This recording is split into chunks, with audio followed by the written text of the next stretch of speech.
And Joshua said, well, now how long are you going to wait? We're here. We're sitting on the borders of your property, and you won't move in. I'm believing God for souls in this city and in this community. But I can't reach them if I'm just coming to prayer meeting, and I'm happy just coming to prayer meeting on Saturday morning. If I'm happy just coming to church on Sunday morning and going once in a while on a trip and never getting out of my four walls to speak to somebody that's lost, I'm not going to possess those souls for the kingdom as long as I am sitting in my comfort zone. Many of you have been called to do great things for God. Did you catch it? I said, many of you have been called to do great things for God. And I could say all of you have been called to do something for Him. It's time to walk in and possess that land. It's time to possess those things that He has promised. You know, some of you have been praying for family members for years. You may pray more years, but it's time to possess the land. It's time to take them into possession for the kingdom. Another reason why we miss the promised land is because there's no longevity, no stability in our life. We won't get somewhere and stay put.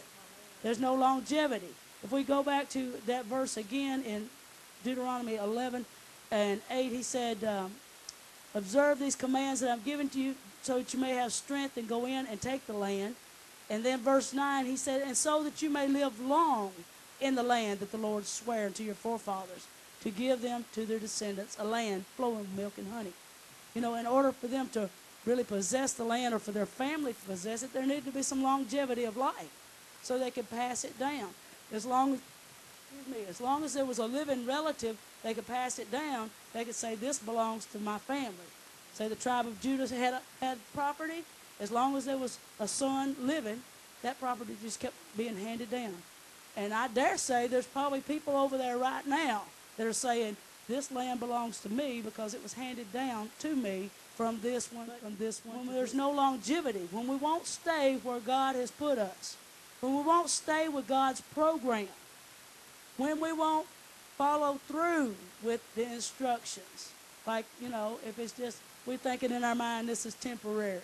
If we don't follow through, if we fail to drive out the inhabitants that are there already. You know, no, I'm not saying you can physically go run some folks out of a house just because you say, God bless me with this big, fine house. You can't go run them out. Amen.